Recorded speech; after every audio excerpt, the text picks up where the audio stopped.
because it is a very important issue for young women. Our main demographic is 18 to 28-year-old girls, young women, some married. My co-host is married. I'm not married. We both are we have professional careers. We went to college and things like that. So when we talk about this issue, it is so important because the idea in our culture is the default is pro-choice. Unfortunately, so many girls are told the lie that pro-choice, being pro-abortion, is something that's positive. It's something that if you really love your fellow sisters, you're going to be pro-choice. We get emails and messages from girls weekly talking about how they've brought conversations up with their friends in college and their friends were mean to them, or their friends just don't understand why they care so much about this life issue and it's not that big of a deal for them. But it truly is a big deal. It is something that affects people every single day. And I really think for us to have a change in the culture, we should be talking about culture. We should be in the culture. We should be talking about these issues and not shying away from them. And as an African-American woman, this issue affects my community greatly. We African-Americans only make up 13% of the population, but 38% of people who have abortions, of women who have abortions, 38%. That is the biggest block of women that are having abortions. This is an atrocity to our community. It's an atrocity to our country in general. We need everybody. Everyone is important. Everyone has value. And that is something that the pro-life movement gets right. Whether you consider yourself a Republican, a Democrat, Independent, Green Party, we can all agree of the value of life. Another fact about abortion and Planned Parenthood is 80% of Planned Parenthoods are in minority neighborhoods. This is not a coincidence. It's not like a weird, oh my goodness, wow, who would have thought?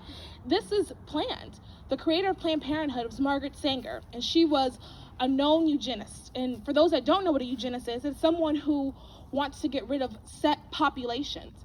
And she specifically wanted to get rid of the Negro population. Those are her words. And you can find this all when you do your research on Google, DuckDuckGo, wherever you do your research, you can find this information. And she said it. Her husband was actually a member of the KKK. So this isn't just some crazy little coincidence. This is a strategic attack on populations. This is also a strategic attack on minority populations in the sense of they're placed there for easy access. Another problem that people don't understand is Planned Parenthood is also in schools. They come with their cute pink lettering, which I personally love the color pink, and it's very upsetting that that's their brand. I definitely think we should take back pink.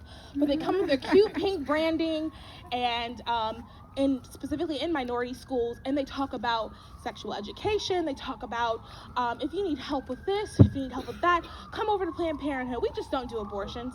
Well, the reality is that is how they make their money. This is strategic. If they can get you to care about Planned Parenthood, to go and go to Planned Parenthood for your birth control, for your this, for your that, then you'll feel comfortable coming to them for your abortion. And that's really the agenda behind them. So I think, in conclusion, I think it's so important for us to come out and do these things and to speak up. I'm very big on speaking up. Proverbs 31:8-9, which that's my favorite Bible. Those are my favorite Bible verses. A quick summary basically says, be a voice for the voiceless. This is what we're doing when we come out to these events, when we are talking with our friends and family. Not everybody is meant to come out and give a big speech or post on social media all day or have a podcast. God gives us all different strengths and gives us all different weaknesses. So that might not be what you're called to do, but you can definitely talk to your friends. You can talk to your neighbors. You can talk to people you're in school with, people you're standing next to in the grocery store, appropriately, obviously. But you can talk to them, and this is so important. And I'm excited for this Dobbs case.